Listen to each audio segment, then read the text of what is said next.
Hello बच्चों, welcome back to the channel. मैं हूं द क्रिप्टिक सर और बेटा आज की वीडियो में हम बात करेंगे seed dormancy and seed germination के बारे में।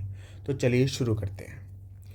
देखो बेटा, सबसे पहले हमारे पास आता है टॉपिक सीड डोरमेंसी क्या होती है।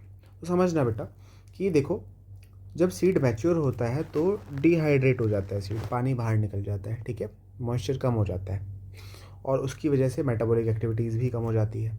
और इन सब चीज़ों के कारण सीड एक स्टेज में एंटर करता है जिसको आप क्वीसेंट स्टेज बोलते हो। और ऐसा सीड जो क्वीसेंट स्टेज में है उसको आप क्वीसेंट सीड नाम दे देते हो, ठीक है। अब क्वीसेंट सीड को अगर आप फेवरेबल कंडीशंस दोगे तो सीड जर्मिनेट करने लग जाएगा, ठीक है। और ऐसा सीड जो कि फेवरेबल कंडीशन देने के बावजूद भी जर्मिनेट ना करे ड्यू टू इंटरनल ब्लॉकेज, ऐसे सीड को आप डॉर्मेंट सीड बोलते हो, ठीक है। यहाँ पे क्या बताया मैंने कि जब सीड मैच्योर हो गया तो उसके अंदर का पानी निकल जाएगा, मेटाबॉलिक एक्टिविटीज़ स्लो हो जाएंगी और सीड एक स्टेज में पहुंच जाएगा जिसको क्वीसेंट स्टेज बोलते हो। और ऐसा सीड जो क्वीसेंट स्टेज में उसको क्वीसेंट सीड बोलते हो। लेकिन इस क्वीसेंट सीड को जब आप फेवरेबल कंडीशन दोगे, खाना पानी दे दोगे सही से, तो ये जर्मिनेट करने लग जाएगा। फेवरेबल कंडीशन दोगे जर्मिनेट करेगा। लेकिन ऐसा सीड जो फेवरेबल कंडीशन देने के बावजूद भी जर्मिनेट ना करे due to some internal blockage, ऐसे सीड को आप डॉर्मेंट सीड बोलते हो, ठीक है। तो यहाँ पे दो सीड, जिसमें एक क्वीसेंट सीड बोला है और दूसरा डॉर्मेंट सीड बोला है, दोनों में डिफरेंस समझाया। मेटाबॉलिज्म दोनों में ही रिड्यूस्ड मेटाबॉलिज्म होता है, लेकिन डॉर्मेंट सीड में एक इंटरनल ब्लॉकेज और होता है। कोई अंदर की ऐसी चीज़ है जो ग्रो नहीं करने देगी, जर्मिनेट नहीं करने देगी। क्वीसेंट सीड को वाटर देने पर जर्मिनेट करेगा, हाँ करेगा। क्या डॉर्मेंट सीड करता है? नहीं करता। इसके अलावा क्या क्वीसेंट सीड को कुछ एक्स्ट्रा ट्रीटमेंट चाहिए? नहीं, कुछ एक्स्ट्रा नहीं चाहिए। डोरमेंट सीड को एक्स्ट्रा ट्रीटमेंट चाहिए? हाँ बिल्कुल एक्स्ट्रा ट्रीटमेंट चाहिए। इसको जब तक एक्स्ट्रा ट्रीटमेंट नहीं मिलेगा तब तक ये जर्मिनेट नहीं करता। एक्स्ट्रा ट्रीटमेंट कैन बी कि इसको एक तरीके से थोड़ा लाइट दे दो, ठीक है, या फिर आप बोल सकते हो कोल्ड ट्रीटमेंट दे दो कुछ समय के लिए, ठंडी जगह पर रख दो, उसके बाद जर्मिनेट करा दो, ठीक है। तो ये अलग अलग ट्रीटमेंट मिलेंगे तो इसकी डोरमेंसी ब्रेक हो जाती है ना। रीजंस क्या है डोरमेंसी के पीछे? ऐसा हो सकता है ना कि डेवलपमेंट एम्ब्रियो जो होगा, अब वो बोल सकते हो कि रूडिमेंट्री हो सकता है, अंडर डेवलप्ड हो सकता है, पूरी तरीके से डेवलप नहीं हुआ है। या फिर सीड कोट बहुत ही मोटा है। सीड कोट मोटा होगा तो रेडिकल बाहर ही नहीं आ पाएगा, है ना। या फिर कोई प्रेजेंस है किसका, प्लांट ग्रोथ इनहिबिटर्स का, जैसे एब्सिनिक एसिड हो गया या पैरास्कॉर्बिक एसिड हो गया, ये अगर प्रेजेंट है तो भी क्या हो सकता है बेटा, इनहिबिट हो सकता है ग्रोथ, है ना। इसके बाद डोरमेंसी का सिग्निफिकेंस क्या है, इंपॉर्टेंस क्या है? तो अनफेवरेबल कंडीशन से बाहर आने में हेल्प करेगा। कि कंडीशन बाहर अनफेवरेबल है, उस टाइम पे जर्मिनेट करेगा तो ऑब्वियसली बात है मरेगा, नहीं करना। स्टोरेज में हेल्प करता है, डोरमेंट रहेगा तभी तो आप स्टोर कर पाओगे, है ना। डोरमेंट नहीं होगा तो जैसे ही बना वैसे ही उग जाएगा। स्टोर कर पाओगे इसलिए आप उसको ट्रांसपोर्ट भी कर पाओगे एक जगह से दूसरी जगह पर, और इसीलिए आप बेटा सीड डिस्पर्जन भी पॉसिबल हो पाता है, ठीक है। अदरवाइज पॉसिबल नहीं होता ये सब चीज़ें। अब ये जो डोरमेंसी है इसको तोड़ा कैसे जाए, हाउ टू ब्रेक डोरमेंसी? तो अलग अलग तरीके हैं। अगर सीड कोट मोटा है तो स्कैरिफिकेशन करो। स्फेरिफिकेशन का मतलब होता है बेटा कि सीड कोट को पतला कर दो, घिस घिस कर दो, चाहे केमिकल ट्रीटमेंट देखिए कर दो, किसी चीज़ की वजह से थ्रू आप बोझ कर सकते हो, सीड कोट को पतला कर दो। जैसे लोटस का जो सीड होता है उसकी कोट बहुत मोटी होती है, तो उसको हल्का सा घिस दिया जाता है और फिर पानी में डाल दिया जाता है, थोड़े टाइम बाद उसमें से रेडिकल निकल आएगी, ठीक है। अगर seed comes from a colder climate, अगर सीड को कोल्डर क्लाइमेट से आया है तो स्ट्रेटिफिकेशन करना पड़ता है, मतलब उसको लो टेम्परेचर पे इंक्यूबेट करना पड़ता है थोड़े टाइम तक, है ना। उसके बाद अगर सीड को लाइट चाहिए तो बेटा फोटोब्लास्टी बोलते हैं उसको, लाइट दे दो। अगर प्लांट ग्रोथ प्रमोटर यूज़ कर सकते हो तो जैसे जिब्रेलिक एसिड आप यूज़ कर सकते हो, क्योंकि आपको पता है कि वो जिब्रेलिक एसिड जो है वो सीड जर्मिनेशन को प्रमोट करता है। तो अलग अलग तरीके हैं और वो ये अलग अलग तरीके डिपेंड करते हैं कि कौन सा सीड है, ठीक है। और सीड को अलग अलग चीज़ें चाहिए होती है उसकी डोरमेंसी को ब्रेक करने के लिए, ठीक है। So that was dormancy. एक बार आपने डोरमेंसी ब्रेक कर दी उसके बाद सीड जर्मिनेट करेगा, है ना। तो बेटा सीड के बाहर होती है एक सीड कोट, ये जो बाहर की लेयर है इससे सीड कोट। अब क्या होगा, आप पानी दोगे, पानी दोगे तो क्या होगा बेटा, इम्बाइबिशन होगा। इम्बाइबिशन में बेटा वाटर एब्जॉर्ब नहीं होता है, एडजॉर्ब होता है।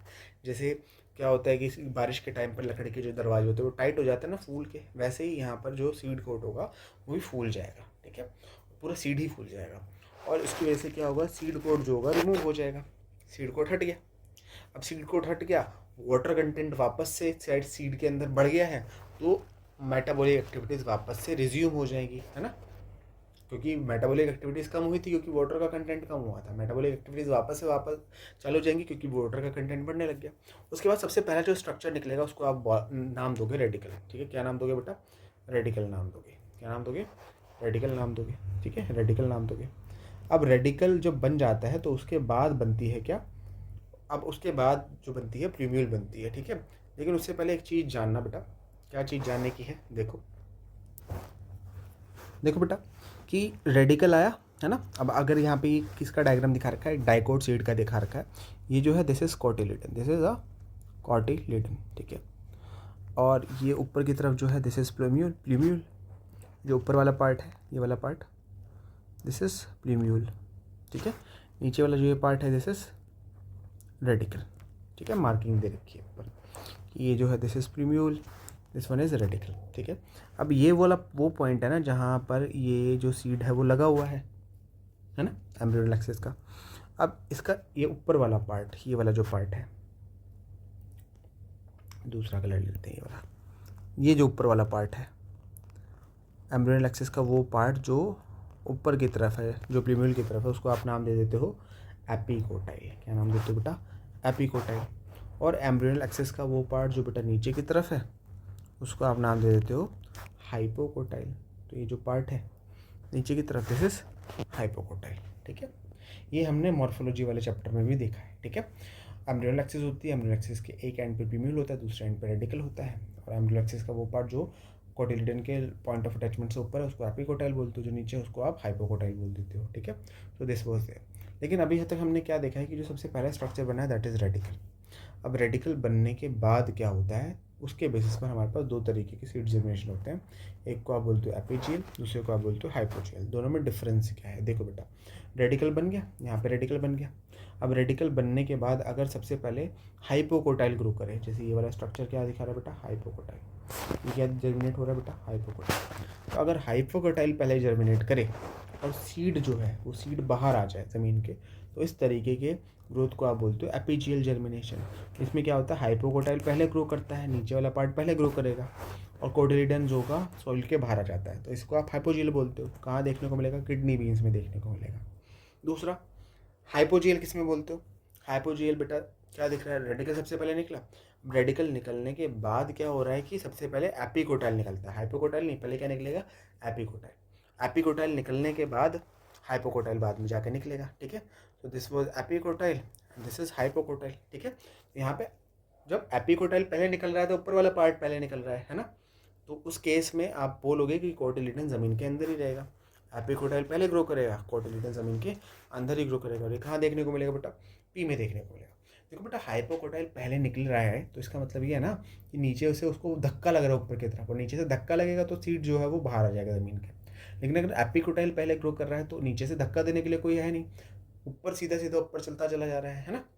तो इस केस में क्या होगा? सीड जो होगा वो ज़मीन के अंदर रहेगा, ज़मीन के बाहर नहीं आएगा। ठीक है, तो this was epicotyl seed germination and hypocotyl seed germination. इतना पॉइंट याद रखना है कि एपिजियल एंड हाइपोजियल। एपिजियल में आप क्या बोलोगे कि हाइपोकोटाइल पहले ग्रो करता है, कोटिलिडन ज़मीन के बाहर आ जाता है। हाइपोजियल में एपिकोटाइल पहले ग्रो करता है और कोटिलिडन कभी भी ज़मीन के बाहर नहीं आता है। ठीक है, तो बेटा इसी के साथ ये है हमारे चैप्टर का एंड।